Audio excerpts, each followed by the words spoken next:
What's good, family? Welcome to a long-awaited episode, I guess, of an honest conversation about hip hop. I am D. Moraney, aka Hip Hop Old Head, and finally, after a while, I am joined by the one and only. It's your boy, Son Capone, the greatest rapper never known. And you know what? I look better in person, baby. I was waiting for that.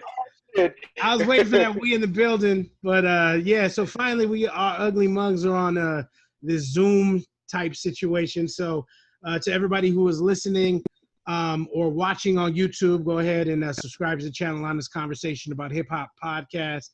You know where you can find us audio wise. You can go ahead and find us on Lisbon, and we're gonna try this Zoom shit out. And so let us know how it works. Let us know if it is something that you are feeling. But Simon, it's been way too long. It's actually been almost about 3 months since we last sat down.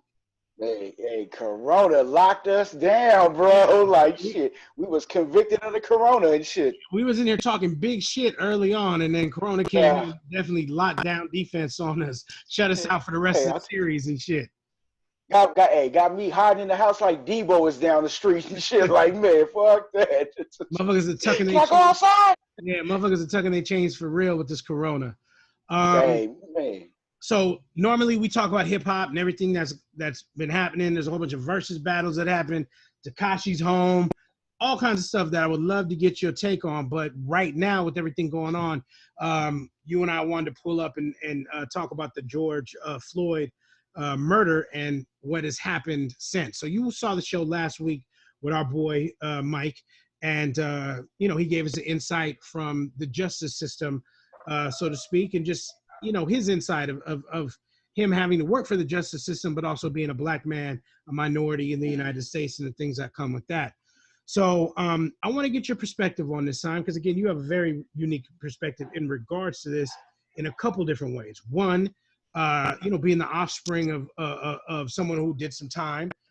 Two, you know, being as close to black culture as you are, being accepted in the family.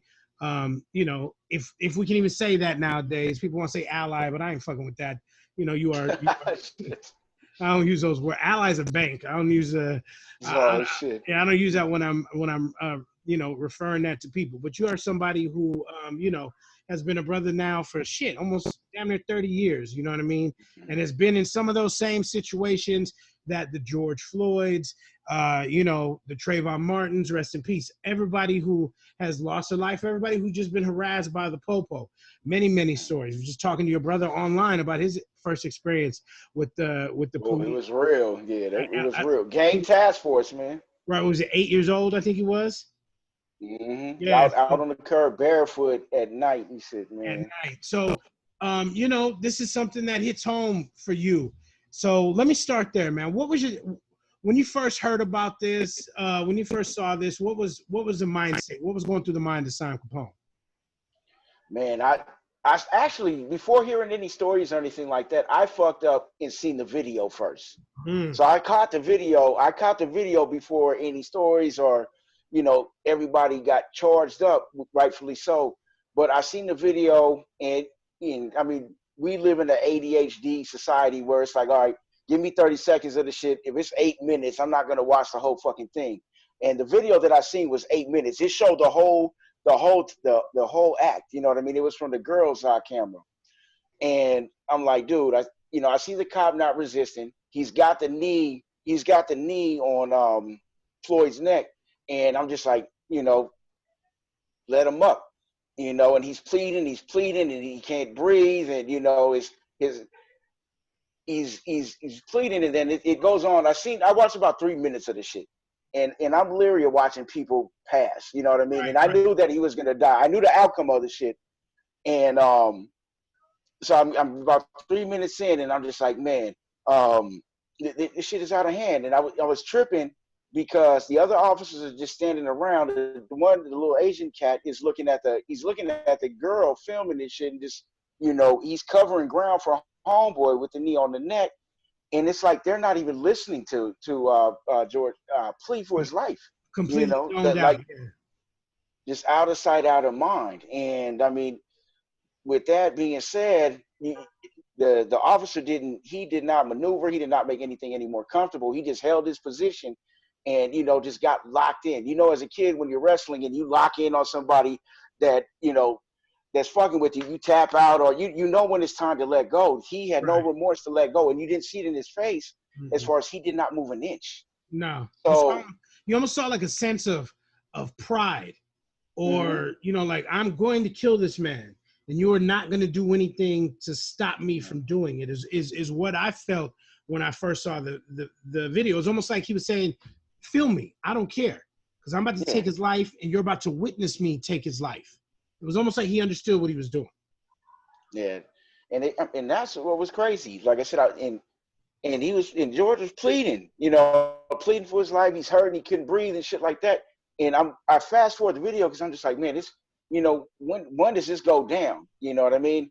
And then the next thing I went maybe probably about like 6 minutes, maybe 7, and I just seen it was over with. You know what I mean? And I don't know. I'm not that motherfucker to rewind the shit back. I've never been a motherfucker like Faces of Death or no shit like that. Like, I can't get into that graphic shit, but I just couldn't believe what the fuck I was seeing. You know what I mean? And it's, you got civilians over here filming you, and there's no remorse, there's no regard, and he gave no fucks. You know what I mean? He gave no fucks. He stayed on his neck when he was laid the fuck out, still holding position. And I mean, unfortunately, that's just where the fuck we are. They don't give a fuck. You know what I mean? And that's pretty much, and it's not just the PD. It's the government, it's corporate America, it's, what I mean, it's the fucking school system.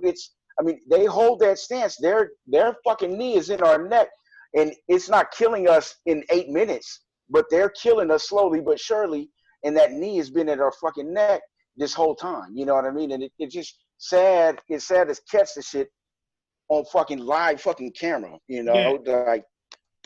And it's crazy that you mentioned that, because I feel like if there was a rating system that you had to put on to lives of color, of who didn't give a fuck about lives of color, the rating system would be E for everyone. Shit.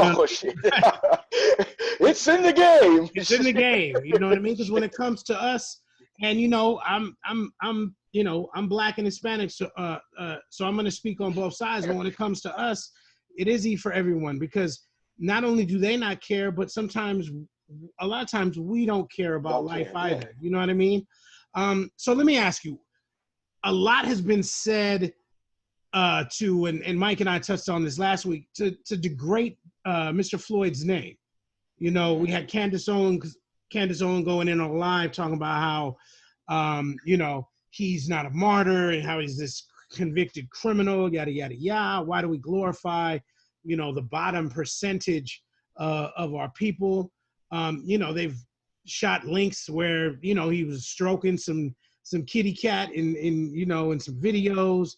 He was a fentanyl abuser, like just a lot of bullshit to really try to mask the fact that this man was murdered and was murdered wrongly. So when you hear these type of things, or when you're out there in cyberspace and you're currently working in that borderline of Orange County kind of area, right? Yeah, we know Orange County.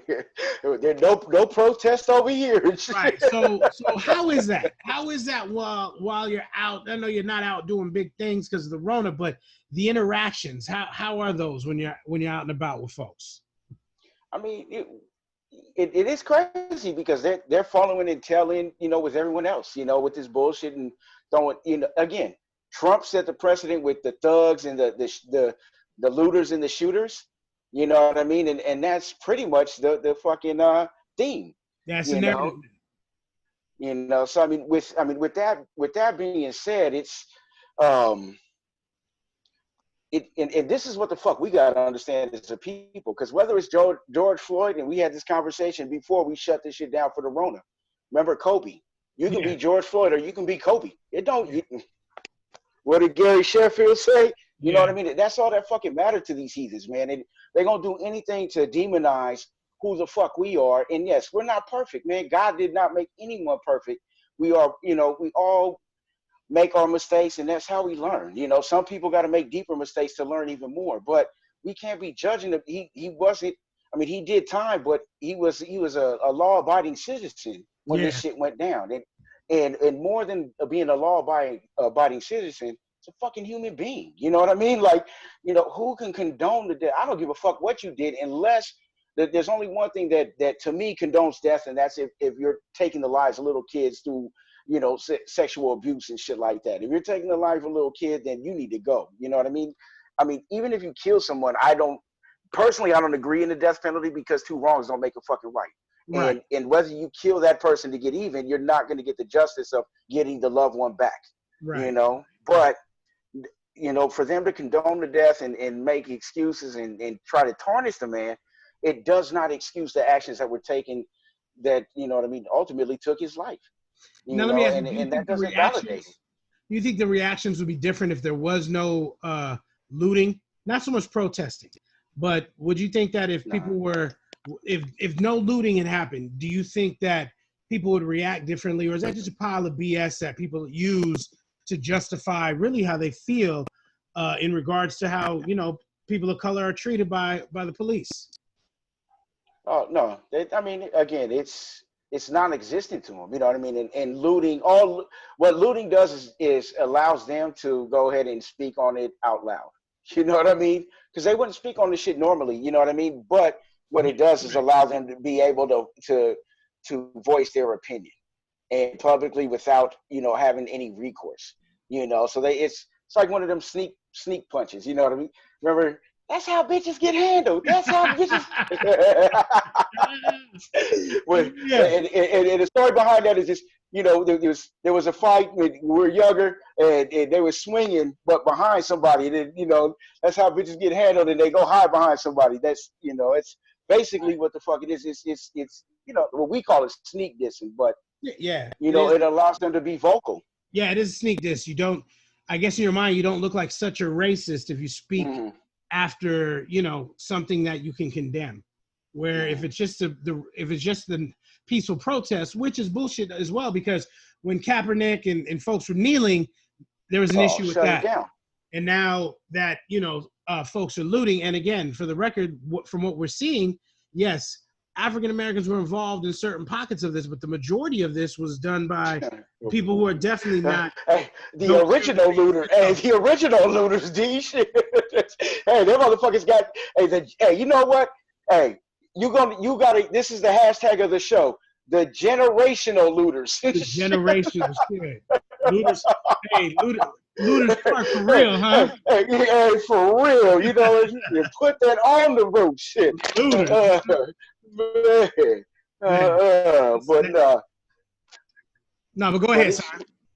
No, but I mean, like I said, man, they're voicing their opinions and shit like that, and man, it's all fucked up. You seen the bricks of pallets and shit, pallets of bricks, you know, in the cities to get shit started, and you know what I mean, like breaking windows and everything. Yeah, that was crazy to me, because I'm just seeing those things set up, and again, I'm not 100% aware of who is where and, you know, what construction's happening and in different areas or whatnot, but it just looked really staged that there was these bricks that were under freeways and stuff. And I'm not gonna lie, I haven't searched a lot of you know, I haven't looked for a lot of this stuff yet to see exactly what is taking place, but you know, it looks real bad. The optics, when you really look at it, don't get caught up in what the media's pushing, or, you know, social media, regular traditional media.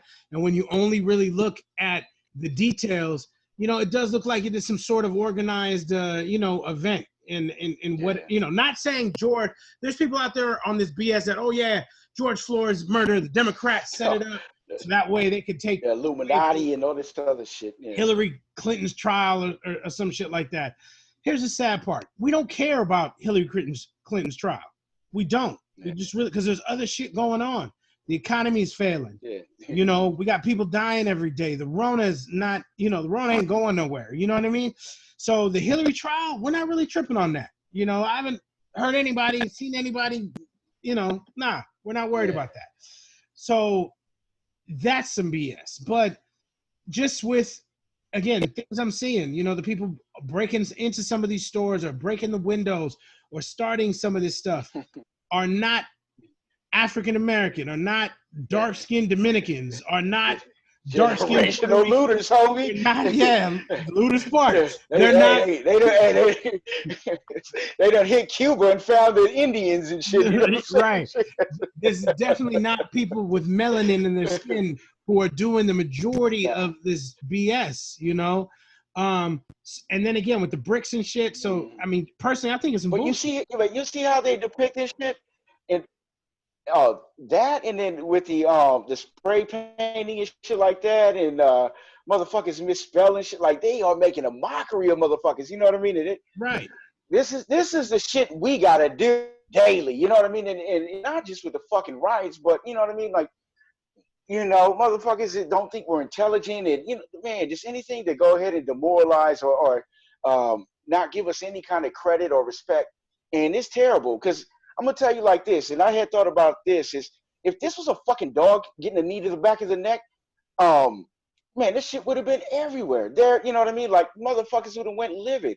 And this is what's fucked up about the country, is that a dog gets more respect than a person of color. And that's the fucking reality of it. So did you see the, what was it? It was, there's a meme or something. You might have shared it. It was either you or your brother, the Michael Vick shit. Where they're saying I had thought about it. Yeah. So maybe it's your brother. They were saying that Vick had spent or was charged with whatever he was charged 2 years. with. Right? He did 2 years. And in let's just say LA County, Vick did 2 years. In LA County, you know how many years police officers have done for the killing of people of color? I don't even know. Zero. So the stat last time I checked is there's been over 600 people who have died in police custody. In LA County in police custody. So what Mike hit me to, we talked about this before we did the show last week, was that transport to the hospital, you dying in prison at the hands of someone else counts as you dying in police custody. So he broke that down. He said the number was somewhere in between 300 and 400 actual deaths by cop that dealt with incidents with people of color. 0 convictions, 0 time served for anything. The last person to go to jail for something was, I think, Lee Baca or something like that. And that was just recently, and that was for some other shit he did. Had nothing to do. And that was nothing to do with crimes fraudulent shit with money. Yeah. Nothing to do with crimes against humanity. So that whole entire narrative of a dog's life is worth more than people of color's life is 100% true in a lot of these cases, because these guys aren't going to jail. And I think that's what people just don't understand, the outrage. People think this is about this one incident.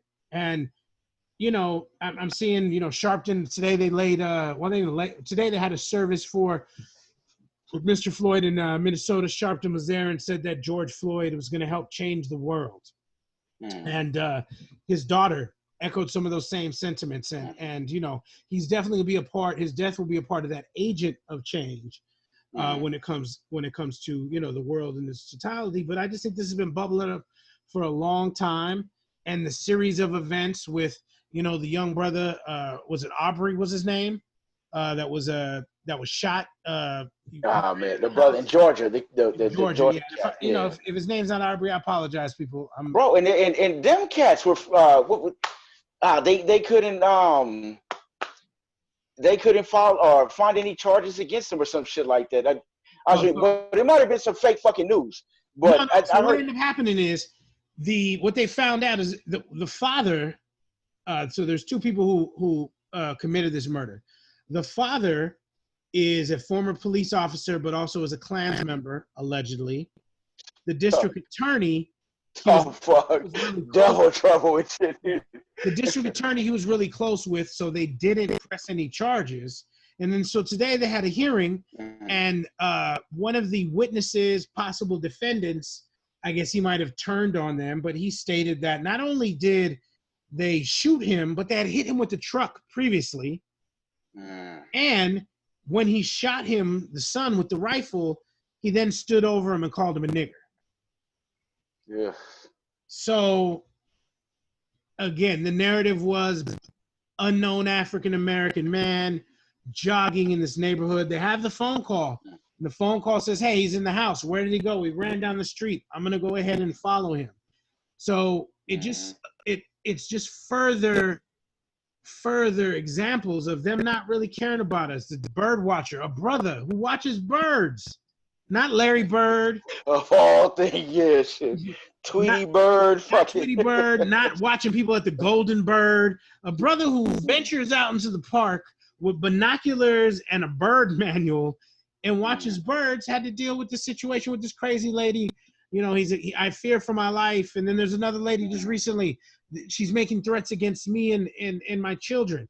So obviously they, these folks know that they can weaponize us, against us, that we are threats, and that the key word is black and I fear for something, or black and threatening. And once that's done, the police react how they react.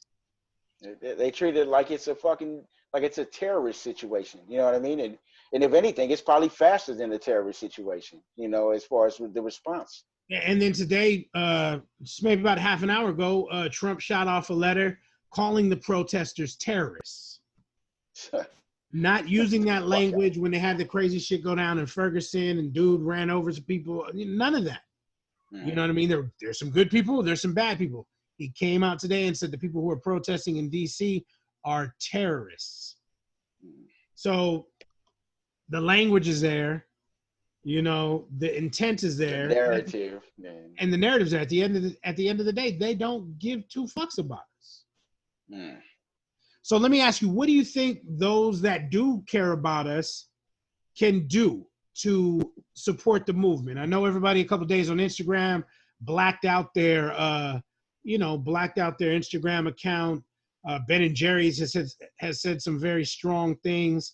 Other companies are slowly starting to post their thoughts, or the companies who, let's say, have been associated with supporting, whether it's the president or maybe, police organizations or whatever, have come out and said whether or not they truly really do.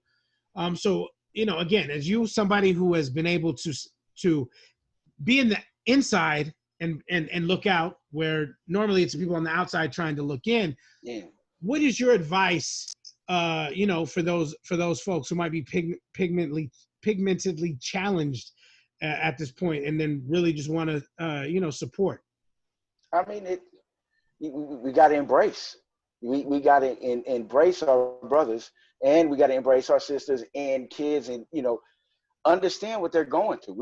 We've got to not feed into the anger of the outside, outside sources relaying their story or their side of the story. We really have to empathize, and we have to sympathize on what people are going through. You know what I mean? And it's fucking terrible. I mean, you talk about terrorists, shit, you got to flip that shit the other way around, because ISIS came and went. You know what I mean? And fucking the Iran or whatever the fuck they got going on, and the Contras and all this other shit in Central America, all that shit has came and went. These people have been terrorized for fucking 500 fucking plus years, and probably longer than that, and been terrorized ever since. So we need to get a look at reality and we got to start defending. You know what I mean? Like, Black Lives Matter, and, we can't treat it like Black Lives Matter only, for the fucking NBA fucking playoffs, or, for fucking, a new album release, or, a fucking, a big fucking, picture with Will Smith and shit like that. We have to recognize Black people matter, period. They are a fiber of this fucking country. And if we break it down, they probably are the strongest fiber of this country, and why the fuck it is so great. And for them to be as resilient and not be given anything through their whole existence of being with the country, for them to still come out on top and be as successful as they are with no fucking resources, none. Demoralized. I mean, shit. Civil rights barely came around in the 60s, and that shit was not overnight. I mean, I was talking to a brother from Texas, and he had went to Utah in the 70s, and I was curious as a younger man, like, how the fuck was that? You know what I mean? So, Yeah. you know, he was respectful telling me the stories and shit like that. But I knew as a brother that exactly what the fuck he was telling me without telling me. You know what I mean? And Right. that's we gotta embrace our brothers like that to understand the story and understand the struggle. And I mean, man, all my brothers that's fucking listening, all my sisters that's listening, I love y'all. I'm gonna continue to support. I'm gonna integrate because my people, hey, we are with y'all because we are struggling just like y'all. The struggle is not the same. You know, I can't say that it's step for step. I'm not going to compare. I understand everything that y'all go through firsthand because that's where I was raised. I was raised with y'all. I got, you know, my people's parents. I'm known as the son. You know, I clown and tell them I'm the lightest pretty one, but you know, but you know what I mean? Like that's family. We just got to embrace the struggle. We got to recognize and start respecting everybody, not just LeBron or Floyd or, you know, the Future or, you know, I mean, everybody loved fucking Pac, but nobody loved the fucking struggle that Pac represented. You know what I mean? Yeah. You know, and that's the shit. We got to get on the same page. We got to love our people like we love Pac. Straight up. And everybody loves fucking Pac. I don't know anybody in 2020 that will say anything negative about Pac except a non-lyrical rapper that's 19. You know what I mean? Shit like that. So let me say this. I agree with you 100% as far as where you say this, that the black and the brown are pretty much in the same situation. The only difference is that for some brown, you could go back to where you're originally from. True. You're from Guatemala, you can go back to Guatemala. If you're from Mexico, you can go back to Mexico. If you had been from that country, speak the language to have family there. Mm-hmm. I'm not saying that all Latinos can just shit. If you're born in Tarzana and raised in Tarzana and don't know shit about Mexico, you're not going to be able to go back. You know what I mean? But there's a large amount of folks who can go back to their native land. And with us, we can't because we're so far removed from that. You know what I mean? If you took a brother off of 52nd and Central right now and threw his ass in Ghana, it's a wrap. Oh, it's problems, yeah. You know, I mean, he's not that's just a different lifestyle. It's a different way of doing things. You know what I mean? So yeah, it's like we're kind of stuck. It's like we're here and we got to shovel the shit, so to speak, because there just really isn't much to do other than to persevere in these times and with these pitfalls and traps that are placed against us. I was just talking to my brother-in-law about redlining and how that affected, you know, folks being able to buy houses and schools being able to get funding in these communities. So again, like you said, you go back and you look at it, it's much bigger than the death of police officers. That's what the police officers killing us. And it's much bigger than gang violence. You're going to have those people who are like, yo, well, once y'all stop killing each other, then maybe everybody else will stop killing you too. This goes way back. And what nobody's protesting is fucking economic fucking equality and shit. You know what I mean? Wait till motherfuckers start, you know, pressing that motherfucking line. Right. You know, and I think that's the line. That's really the line to press. And so, salute to a company like a Bank of America who says, "Hey, we're going to give $1 billion to try to make $1 billion to try to get things, you know, more equal." Don't know how that happens, but I can tell you, the one way you can do that is pay me some more money. I'll feel more. I'll feel more equal if you could pay me a little bit more money. But it's good to see some of these companies stand up and take a big stance. Some of these corporations, I feel, are just saying what they got to say. Right. You know all this. No, go ahead, son. No, I didn't say anything. I paused, so I didn't hear okay. you. No, that's cool. So what I was just saying is that, you know, it's good. It's good to see some of these companies get on board. Take an initiative, yeah. And then some is a wait and see. Is this really what you're trying to do? Is this the thing that you really want to attach yourself to in your company and your brand? Or again, is this just, you know, what you're saying right now until something else happens and we run with that fate? Mm-hmm. Yeah, I mean, I'm hoping they're doing it with the purest of hearts. You know what I mean? And in the truest intentions. And honestly, I think that there is because there's really no game because the economy is fucked up right now, and there's no way to regain trust and shit like that because there's just not too many moving parts.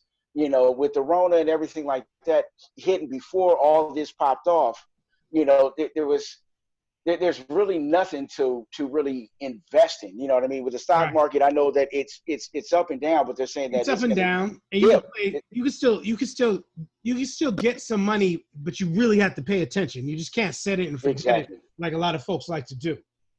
Mm-hmm. Yeah. So I mean, in my heart, I feel like they're doing it in the truest intentions. Now, where it's fucked up is, I mean, they can put this money out, but we don't have it figured out on how to utilize these resources. You know what I mean? And I think that's that disconnect of pretty much everything. You know what I mean? As far as, you know, man, this was the perfect time for the uprising. You know what I mean? As far as everybody just being fed up and ready to go and break this shit down, as we call fucking racism. You know, but I think just like I said, with the movement of the money and being donated the money, is just like with the movement itself. There's nobody to lead this shit, and that's where I think is at our biggest disadvantage. You know what I mean? As far as moving 5 steps forward instead of 2. So you heard that Kanye donated $1 million to George Floyd's daughter's scholarship. And I think that's beautiful. Shout out to Kanye. I always ride that weirdo, but shout out to Kanye for that. That's respectable. That's respectable. We always do. So we will not be haters and give credit where credit is due. So shout out to him, as well as he's putting some money and paying some lawyers, so that way people who have been arrested for the protest can get legal representation. Jay is flying people around in planes and things of that nature. But I want to ask you this. LA County has decided to take $100 million away from the LA PD police force, reallocate those funds to the community. Do you think that is a move that is going to be, I guess, received well by the LAPD, or does this start further resentment? No, that's resentment. It is resentment. You know, I mean, it's already the relationship has never been great. You know what I mean? And now you're gonna hit them where it's the worst, and that's in the pocket.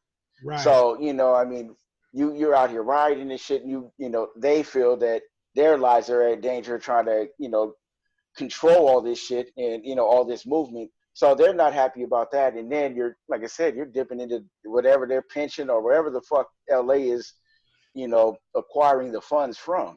Right. So it's just the funding, it's not their pension. But that's another idea that's being floated, is where a situation where, let's say, one of these police officers is found guilty, or not even found guilty, kind of how they did OJ.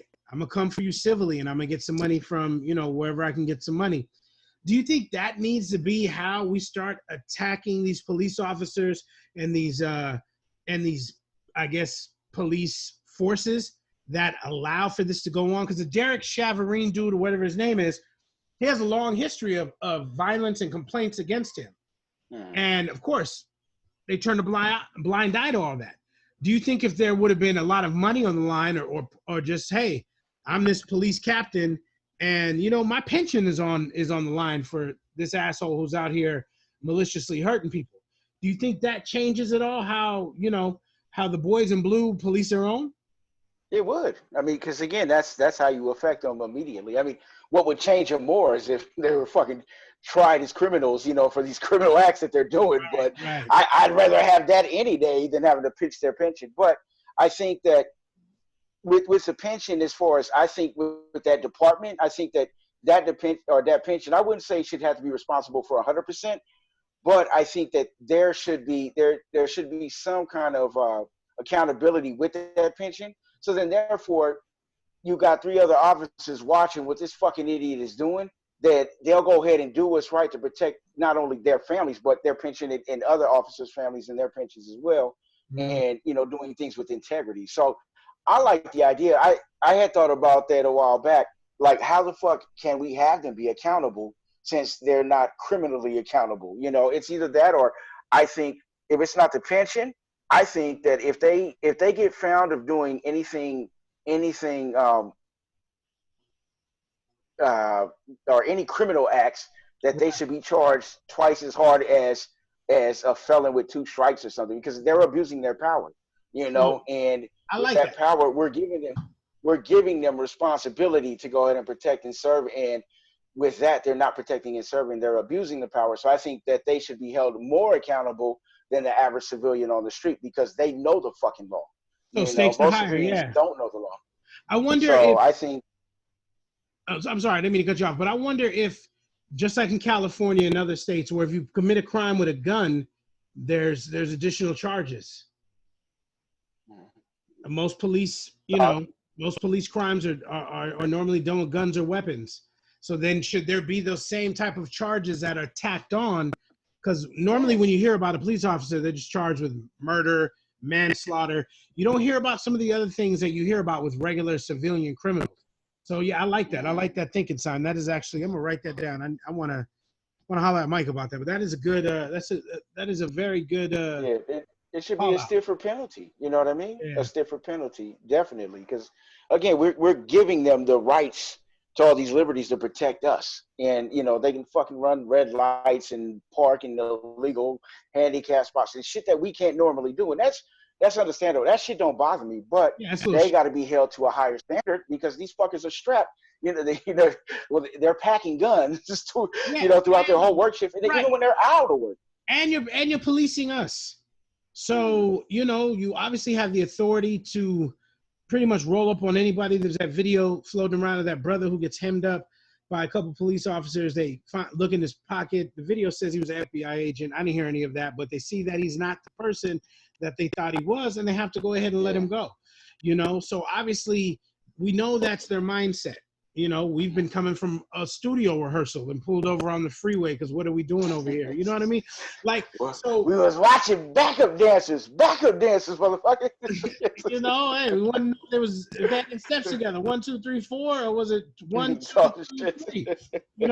But in all seriousness, again, we've been there and we've have dealt with the overall aggressiveness of police trying to police you. And so there has to be some sort of, I don't want to say threat in place, but this needs to be taught at an early level that there are consequences and repercussions for how you police, and how you deal with people. Like when they tried to get my wife a couple years back at BS handicap ticket.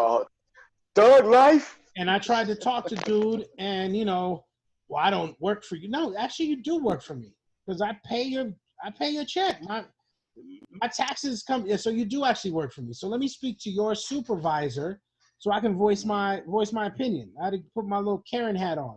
But hey, ultimately she went to the DA and she called their bluff, and they threw out the ticket or whatever. Salute to wifey. But it's just and that's something minute. They popped a whole bunch of people that day for using handicap placards and not having handicapped people with them, allegedly. So they popped a lot of people that day, but I guarantee that nobody was saying anything or fought it the way that my wife did. They just paid out. They paid out. So I say that because they can make you pay out in cash, and then in the end they can make you pay out in blood, and it's the same thing. Nothing is being done. And for the people who might be watching this and still don't understand why folks are so angry and why there are still these civil outbursts happening, is because enough is enough at this point. And there needs to be answers, solid answers going forward on both sides, from us and from them. Answers and accountability, man. You know what I mean? Like that, we got to set the standard, and everybody's got to be, if fuck it, I got to be accountable to not get 3 strikes and get sent the fuck away. You got to be accountable for fucking misuse or abusing your power and fucking with me, you know what I mean, coming home from work, or somebody coming home from practice, or and those are more common cases than Mr. Floyd, you know what I mean? And this shit happens every fucking day, man. Right. So let me ask you, let's fast forward 6 months. Where are we as a nation? So it's December. President election has just passed. We're sitting in December. Where are we at? Man, this I'm telling you, man, this is like the uncle that touched you inappropriately, you know. like you always gonna remember at the Thanksgiving dinner. You ain't gonna sit next to the motherfucker, but shit, you know, like you'll get your plate. Like to be honest, man, and I like to be positive. I'm always about love and always trying to look at the brighter picture, man. But man, the scars are fucking deep, man. And tell those folks who are responsible for this shit or accountable for it, then I mean, I think we're gonna be in the same spot. I mean, I don't think that everybody in the heart they're gonna be outraged. I don't think they'll be out in the streets and outraged. The coldest shit is like these people that they need to look in the fucking mirror because the rest of the world sees it. And for us at home not to see the shit, I mean, it's fucking it's psychopathic to be, you know what I mean, to be honest. Like how do you not understand this shit when, you know, motherfuckers in all fucking continents are are standing by the pain and the push of what we're trying to, the agenda that we're trying to push, you know. Yeah, and man, we're just looking for fucking justice. Yeah, it's good to see the support around the world. And again, I hopefully it's sustained, and hopefully this just isn't a social media thing to do. I know there's already a lot of that. LeBron called out some lady who was out protesting but really wasn't protesting. They got a photo of someone taking a photo of her or something, just wild. But I just hope it's not fake outrage and fake support, not only from folks who aren't of color, but by the folks who are of color as well. Yeah, no, of course. And we need to do better, man. We need to do better just as far as educating ourselves, getting out and voting, and changing some of those laws at the local level that are sending our brothers and sisters away for a very long time. Ownership, starting owning properties, you know, businesses, buying homes, you know what I mean? Buy a lot. Even if you don't want to buy a house. There's people out there that say, hey, man, I never want a house. Buy a lot somewhere just so you can go ahead and own it. You know what I mean? And make some moves with that. But I think that's really where we need to go as a people. And that's really what I want to see from our quote unquote Black leadership is the pushing of how to obtain generational wealth and the factors with that. And that's what I really, really want to see. You know, I'm sure that, and I hate to always bring this dude up every time we have these type of conversations, but I'm sure that Jay soaked up a lot from the Warren Buffetts of the world, you know, and other people. And I think it's at that point where you need to start leveraging those relationships for non-personal use. And you need to then trickle those down into the community. And this is a time to do it because Warren Buffett never has to come to Marcy projects. He never has to come to the Jordan Downs projects. He sits over a Zoom meeting like you and I, speaking with whoever, and they ask him questions. He gives questions. And now that's something that can be sent out to the whole entire world. And so those people who really need to hear those things. And again, you have a service like Tidal that, you know, you can stream these things, you can make these things, you know, available for people to get real life information that can help change their ways. You know, and again, not to slam him because he's done a lot with the investing and the loaning. Last time we sat down, he was going to start this business, or he had this project, Marcy MVP or whatever it was, Marcy Venture Partners or whatever. $100 million. Yeah, he's going to start investing in people. So I'm not slamming Jay here, just me thinking out loud. But that is a move that I would like to see from these folks that have these relationships. When do you use that relationship for the betterment of your community, not of your people? Yeah, not for a new line of clothing, not to, you know, put you in a better position or get your people something. And when I mean people, I mean your close knit people. But that game that you're getting and that information you're getting, when does that trickle down, you know, to the masses, to everybody else? Man, I mean, I don't know when it does, and I mean. Shit, the information he's getting now, I mean, it might be irrelevant to us because he's so ahead of the fucking game, you know, and ahead of the curve. It's, I mean, we gotta not start thinking so big and look at what the fuck Jay is doing. You know what I mean? We need to start looking at, you know, small business owners and things of that Right. nature, and just start on that foundation. But they have the resources to put these programs together, and I mean, shit, community centers. You know what I mean? Just hold meetings at the community center, once a month or something like that. To where incorporate, get your tax ID, and you know what I mean. Start building for the future, because that type of stuff is where they skip out on it. It's crazy because I was watching a documentary. It's probably like a year and a half, 2 years ago, when the Brown Berets started, and it was in Texas. And the reason that they started protesting, the young people were protesting there, is because they were taking away the trade schools. Mm-hmm. And with the trade schools, I mean, it's crazy because with the trades now, there's a shortage of tradespeople. You know what I mean? And there's not that opportunity to train you to be a tradesperson. You know what I mean? When you get out of school, there's really no path on what to do. And there's a lot of people that are going to school because they think it's the right thing to do, but there's no direction in the shit. And I would say probably 80% of the graduates that are out of school are not in the field that they went to school and got their degree in. And so that's something else that we'll touch on another episode, but I think that is something that really hurt the Black and brown middle class, is where they took away the trade. They took away the factory job. Exactly. They took a lot of that away, and they stopped teaching that in high school, and they stopped teaching that, you could go get you can get an automotive class, you could do wood shop. There's a lot of different plumbing, that they ended up taking away and replacing it with, BS. So, that's something. And again, this is all a systemic situation that's been happening for a very long time, as you alluded to earlier.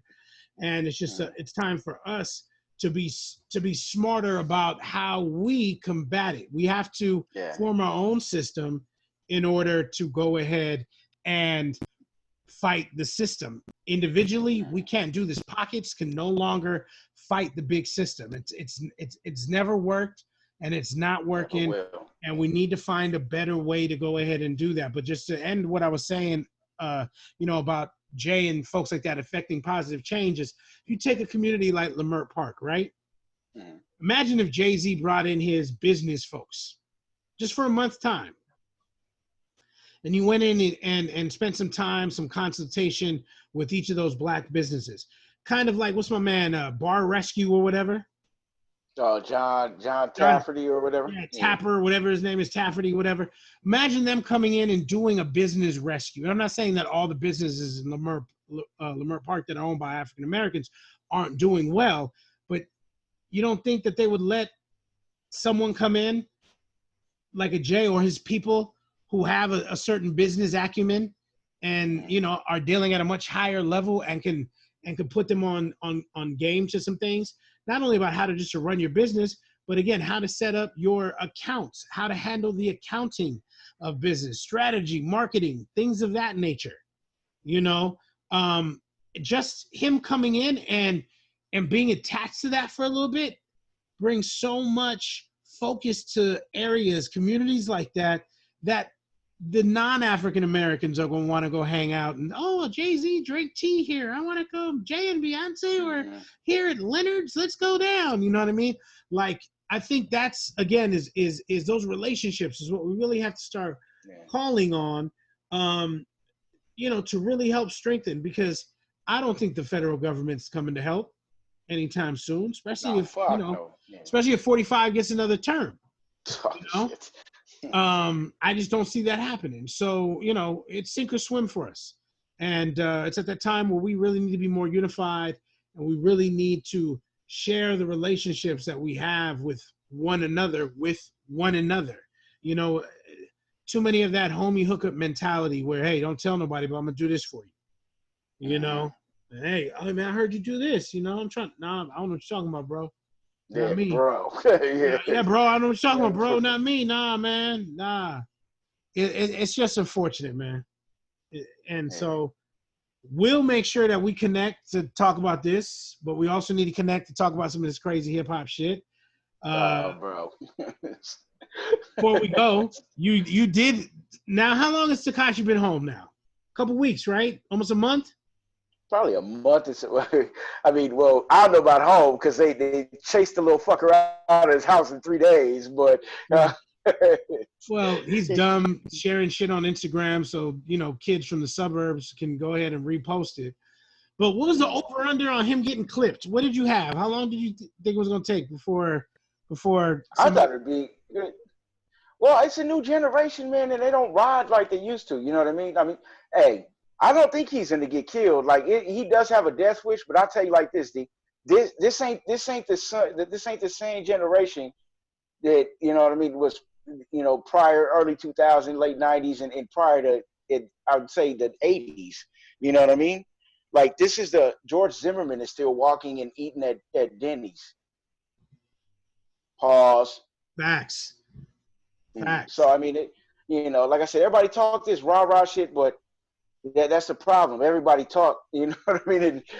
That's what it is. Welcome to the fucking internet. You motherfuckers got Wi-Fi and balls. You know what I mean? All in the same day. Right, and we're not condoning that Tekashi get touched or anything like that. This was an old conversation that we had in regards to what it was going to be like when he came home. He's home now, and it's like everything smoke and mirrors. Everything went away, and now he's got the industry behind him. How many was it? 50 million people the streamed or some shit like that, or broke whatever Eminem's record was for the most streams within a day. He broke it in like an hour or some shit like that, But it's not the fans who are behind him, as you and I have talked in depth before. This is the music industry's darling right here. This is their implant. This is the person that they have created. This is their 2K player. This is their 2K artist, and they've created them, and they're gonna buy all the packs so he can have the latest shoes, and they're gonna give him all the points so his jumper can be the wettest and everything like that. They're gonna make sure that he wins, and regardless, we can see that, and they're doing that by basically big middle finger to the culture and everything that we stand for. So I can't wait to get back with you, man, and talk about hip hop, but also continue to talk about what's going on, just our country. And us as a people. So next time we do this, probably be you and Mike get together and sit down and have an honest conversation about whatever's going on with the struggle. And then we'll be back hopefully in a couple of weeks to discuss what's going on in the world of hip hop. Anything you want to say before we get out of here, my brother? All right, man. Condolences to George Floyd and his family, our family, friends, and all associates. Condolences to anyone that have relatives that lost their life to this unnecessary ass bullshit. We got your back. Black Lives Matter. Shit, I love y'all. Y'all my people, man, and I stand with y'all, man. Anything you need from me, shit, let me know. But we ride with y'all. Let's keep the shit going, but let's be smart about it and not let them trap us or allow them to manipulate the media into us being bad, bad people, because it's totally the opposite, man. And anybody that's listening that that feels that this is validated, man, you need to look at yourself in the mirror, man. And it's going to come a point where your kids or grandkids or it's going to be affected by this in one way or another, man. And you got to get over this shit. You guys been on top for a long time. Your position is not at risk. You know what I mean? You protecting nothing that's there. So it's about time that we start respecting everybody and loving everybody, as the creator created. Yeah, I don't understand what the fear is. I guess it's the fear of the unknown. But if tomorrow you gonna lose your parking spot at Marshall's, motherfucker, you know what I mean? Like there's nothing that they losing. We all in the same fucking boat. We all broke. We all struggling check to check. You know what I mean? And hey, shit, ain't nobody taking 4 vacations to Tahiti. You know what I mean? Like shit, If tomorrow we woke up and it was an even playing field, white America would lose nothing. Bro. At this point, going forward, they would lose nothing because the black and the brown have so far to catch up. Just think about that. Just look at home ownership. There's generations of people within most Caucasian families who have been homeowners. Generations. A lot of times that ain't the case when you're talking about African Americans and Hispanic Americans who are Shit, living. motherfuckers are barely going to college, D. No, I understand that, but I'm just starting with something like that. You know, something like that. College could be something very easily where, hey, you know, it wasn't for me. I wanted to do this. I'm an artist, whatever. But just setting the level and looking at that in the bigger picture of what do I lose? You already had the biggest head start ever in any race or anything. You know what I mean? Like, hey, Ben Johnson ain't got shit on y'all. Nah, it would be like having Big Pun, rest in peace, race Usain Bolt, and you gave Usain Bolt a 10-second head start. Yeah, that's what it is. Yeah. There's nothing Pun's gonna do to get back into that unless Joe's gonna swerve on the track, you know, with the car and run over Usain Bolt. And that's kind of what these protests and this rioting is about. You know, it is the anger when it comes to how Black folks have been treated and how they're tired of it. Again, I'm not speaking about these fake Black Lives Matter and Anifta and all these other groups I don't really care about what they're out there doing. I'm only speaking to the folks who are out there who are in the struggle, who are feeling the pain and sick and tired of what's going on. We got a long way to go to catch up. And the only way that happens is, again, by controlling what we can control within our community, because no one's putting a cape on and is going to come save us. I appreciate everybody who has sympathy for what's going on. Again, I'm not going to use the word allies because either I can count on you as my brother or I can't. And that's just the bottom line. So those that sympathize and are choosing to support, cool. For the people who are saying nothing, I respect you more than the Drew Breeses and folks that are saying bullshit and then have to come back and retract their comment. Because if you're saying nothing, hey, I know where you're at. Yeah. If you're saying I'm not rocking with this at all, at least I know where you're at. But there's too many people who are fence riding, trying to appease to too many different crowds in this time. And it's not about that. It's about sitting down and really being honest with self first, and then with us as a community second. Yeah. So again, Son, thank you, man, for taking some time out your day to connect. And it's been well overdue. Give people the Instagram and all of your social media information real quick.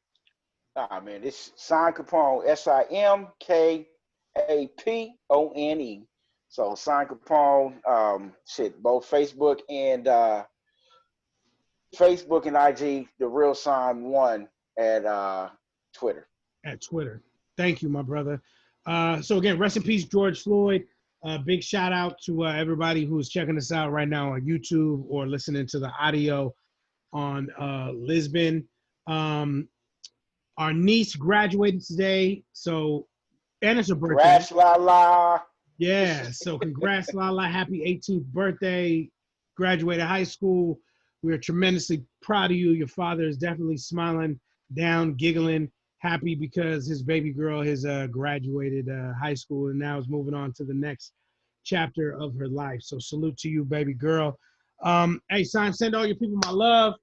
I'll do the same on my side. And man, I hope to see you soon, man. We gotta get together, man. Chop it up, man. This Rona is killing your boy.